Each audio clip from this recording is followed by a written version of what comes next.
Saludos y bendiciones para todos. Bienvenidos a nuestra iglesia Jubileo. Seguimos con el libro de Efesios. Esta es la sesión 5. El mensaje de Pablo a los nuevos creyentes de Éfeso en Efesios 4 es: crezcan. En el verso 15 dice que quiere que crezcan en todo. Verso 14. Para que ya no seamos niños fluctuantes, arrastrados por todos lados por todo viento de doctrina. Quiero que sean sólidos, quiero que actúen como adultos. No hay nada peor que un adulto que vive como un niño. ¿Han estado cerca de alguien que se niega a crecer? ¿Esperan que la gente les sirva de pies y manos? ¿Hacen berrinches cuando no se salen con la suya? Ninguna chica quiere casarse con un hombre de los 35 años que todavía vive en el sótano de la casa de su mamá y ella le hace sándwiches de mantequilla de maní y le lava la ropa mientras él juega todo el día a World of Warcraft o mucho para ustedes para que experimenten en el mundo. Hay tanto que quiere hacer a través de ustedes, así que crezcan. Echemos un vistazo a las instrucciones de Pablo en el capítulo 4. Comencemos con el primer verso. Por eso yo les ruego que vivan de una manera digna del llamamiento que han recibido. El viejo dicho dice que cada vez que vean la expresión por eso en la Biblia, siempre deben mirar para qué está allí. Por eso, es la bisagra del libro de Efesios. Conecta los primeros 3 capítulos en los que Pablo nos ha dado una de las explicaciones más claras de lo que significa conocer a Dios, con los últimos 3 capítulos donde explica la diferencia que debería haber en nuestro comportamiento cuando conocemos a Dios. Por eso, significa a la luz de lo que acaban de aprender sobre lo que Dios hizo por ustedes en la cruz. Así es como deberían vivir en respuesta a eso. Y luego en los siguientes 3 capítulos les va a explicar lo que eso significa. En el verso 1 del capítulo 4, Pablo dice que deberíamos vivir de una manera digna del llamamiento. Deberíamos vivir de una manera que sea digna respuesta al Evangelio y la forma en la que lo hacemos. Lo primero que él identifica es manteniéndonos en la unidad del Espíritu. Eso es el verso 4. No hay nada que demuestre más inmadurez o poca salud que los cristianos crean divisiones con otros cristianos. ¿No murió Cristo para crear un cuerpo de creyentes? ¿No deberíamos amarlo lo suficiente como para hacer lo necesario para llevarnos bien con los demás? Dándole al otro el beneficio de la duda, perdonándonos unos a otros, poniendo la necesidad de los demás antes que las nuestras. Piensen en sus manos. Imagínense que en sus manos están en guerra entre sí, intentan lastimarse mutuamente. Esta daña a la otra. Esta le corta la muñeca a la otra. ¿Quiénes son los que realmente pierden en esta situación? Nosotros, ¿verdad? Ambas son sus manos.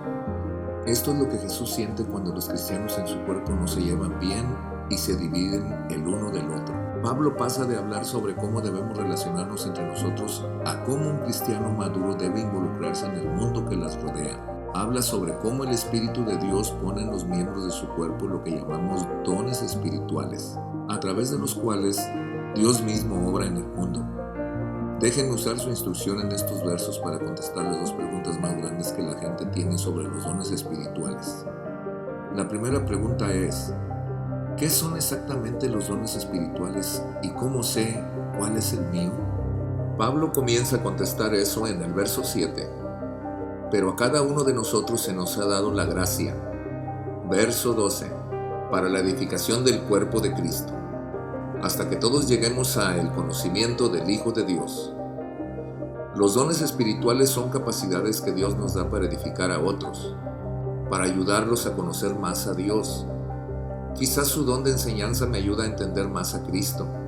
Literalmente, Cristo me enseña, les enseña a otros a través de ustedes. Quizás su don de misericordia me ayuda a sentir la compasión de Cristo más claramente. Sé que hay personas a las que Dios les ha dado este espíritu de misericordia de tal manera que cuando hablan confortan o ministran. Literalmente siento el toque de Dios a través de ellos. Quizás tiene una mente realmente estratégica sobre cómo participar o liderar la misión. Eso es el don de la administración.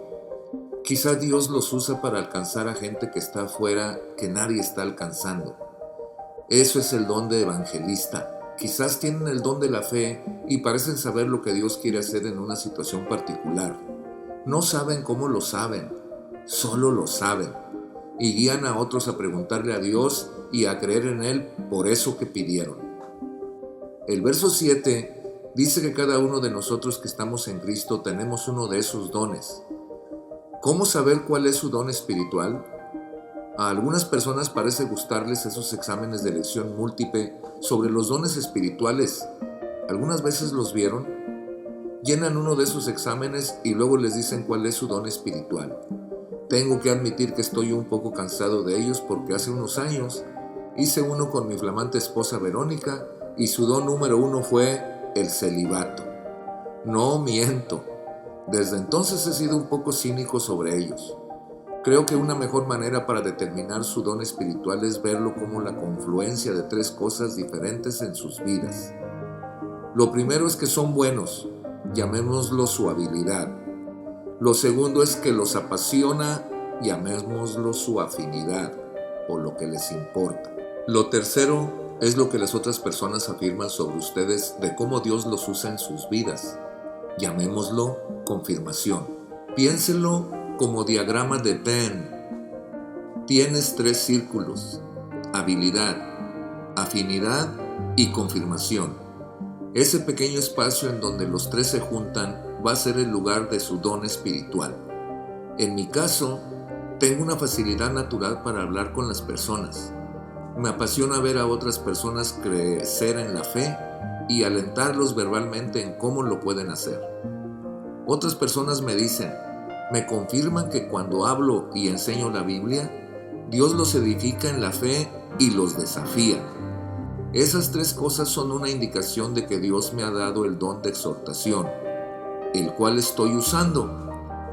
De nuevo, un don espiritual es una manifestación de la fuerza de Dios en su espíritu a través de ustedes. La firma para hacerlo es buscar en lo que son buenos, lo que los apasiona y para lo que otras personas confirman que Dios los usa en sus vidas. La segunda pregunta que la gente hace sobre los dones espirituales es: ¿por qué es tan crucial que sepa cuál es el mío? Les voy a dar un par de razones. Primero, porque hay ciertas maneras en las que solo ustedes pueden revelar a Cristo a otros y ciertas cosas que Dios quiere hacer a través de ustedes en el mundo. Y si no las están haciendo, simplemente no se van a hacer. A veces ven que algo no sucede en la iglesia y dicen: ¿por qué no hay nadie haciendo algo al respecto? Y le escriben al pastor un correo electrónico enérgico. No es que esto sea personal en lo absoluto, pero ¿alguna vez pensaron que quizá ese sea un lugar al que Dios nos llama y les ha dado un don para servir? Quizás en vez de quejarse todo el tiempo, deberían escuchar al Espíritu y hacer algo al respecto. Dios pone en las personas pasiones únicas. Significa que no a todos debería importarles lo que les importa a ustedes, sino que podría tener una carga, un llamado especial. Pienso, por ejemplo, en una chica de nuestra iglesia que tiene una pasión por ver a las madres solteras alcanzadas por el mensaje de que Dios aún las ama y quiere cuidarlas.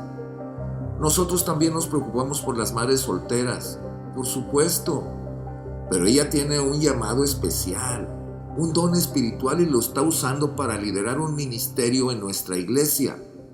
Es algo hermoso de ver. Esta es la otra razón por la cual es crucial para ustedes descubrir cuál es su don espiritual. Es porque si no lo hacen, nunca van a experimentar realmente la satisfacción en la vida. Escuchen, no pueden conocer la voluntad de Dios para su vida si no conocen su don espiritual. Cada uno de ustedes tiene algo que Dios ha puesto en ustedes, algo para lo cual los creó. ¿Saben qué es eso? Sé que mucha gente en la iglesia se siente insatisfecha y están espiritualmente aburridos, porque nunca han tenido la experiencia de ser usados poderosamente por Dios en la vida de otras personas. No conocen su don espiritual, son inmaduros en la fe. Escuchen, no hay nada en el mundo como experimentar el ser usado por Dios para ayudar a ministrar a otro. Tienen la sensación de que fueron hechos para eso. Ese es Cristo obrando a través de ustedes y es muy gratificante. Es parte de la vida cristiana madura. Déjenme cerrar con esto. Pablo dice en el verso 11, y él mismo constituyó a otros, pastores y maestros, gente como yo, a fin de perfeccionar a los santos para la obra del ministerio. Dios constituyó a los pastores y maestros específicamente para perfeccionar a los santos en la obra del ministerio. Déjenme hacerles una pregunta. Según ese verso, ¿quién exactamente hace el ministerio? Los santos. ¿Quiénes son los santos? Gente corriente que no son pastores. Mi función como pastor es perfeccionar a otros. Se supone que la mayor parte del ministerio sucede a través de las personas corrientes que son perfeccionadas ministrando en la comunidad en el poder del Espíritu. A menudo le explico a nuestra iglesia que, según este verso, cuando me convertí en pastor, dejé el ministerio, porque el ministerio real sucede en la comunidad. Yo, porque trabajo en la iglesia, los perfecciono, los levanto y los envío. Ustedes tienen que hacer la obra del ministerio. Si cuentan los milagros en el libro de Hechos, en total hay 40. 39 de esos 40 milagros suceden fuera de la iglesia. Según eso, ¿dónde creen que Dios más quiere derramar su poder? Si le piden a la mayoría de las personas en una iglesia que hablen de una experiencia del poder de Dios, muchas veces apuntarán a uno de los sermones del pastor o a un momento realmente poderoso en la oración. Y sí, gracias a Dios por la prédica ungida y por la adoración llena del Espíritu, pero ese no es el lugar principal donde Dios quiere derramar su poder. Es a través de ustedes en la comunidad, cuando usan esos dones espirituales en la comunidad y ven a Dios obrar a través de ustedes. La visión de Pablo de la iglesia no es un grupo de personas reunidas alrededor de un líder carismático. La visión de Pablo de la iglesia es una fábrica que desarrolla líderes que operan en el poder del Espíritu en cualquier esfera de la vida donde Dios los haya colocado. Muchas iglesias me parecen un timbal. Imaginen un partido de fútbol americano donde ven que el equipo de fútbol se junta en un timbal y el mariscal de campo arma la jugada. Después de armar la jugada, todos los jugadores se levantan, aplauden y dicen: «Eso fue asombroso. Nadie arma una jugada tan bien como tú». Luego, todos corren y se sientan en el banco, esperan unos minutos y vuelven. Se reúnen alrededor del mariscal de campo y él arma otra jugada. Ellos dicen: «Nos pusiste la piel de gallina cuando armaste esa jugada. Eres el mejor armador de jugadas en Estados Unidos». Durante la semana pasan el podcast de la jugada y luego vuelven. Se sientan y esperan a que él arme la jugada. En un punto, ustedes están viendo esto y dicen: «Gente, lleven a cabo la jugada». El punto no es que también el mariscal de campo arma la jugada. El punto es que ustedes lleven a cabo la jugada. Esto es lo que Pablo decía: lleven a cabo la jugada. En otras palabras, maduren. Dejen de quejarse sobre la iglesia no satisface todas sus necesidades y sean parte de la fuerza del ministerio de Jesús en la tierra. Así que crezcan, salgan de los laterales y métanse en el juego. Una de las grandes verdades sobre la salvación que Pablo quiere que los efesios y nosotros entendamos es que este gran Dios ha puesto todo su poder de resurrección en nosotros para poder llevar su salvación y sanidad al mundo a través de nosotros. Todo lo que tienen que hacer es estar disponibles para Él los use. Esta es mi pregunta. ¿Están disponibles para que el Espíritu de Dios los use en la misión de Dios en el mundo? Amén y amén. Palabra de Dios. Saludos y bendiciones.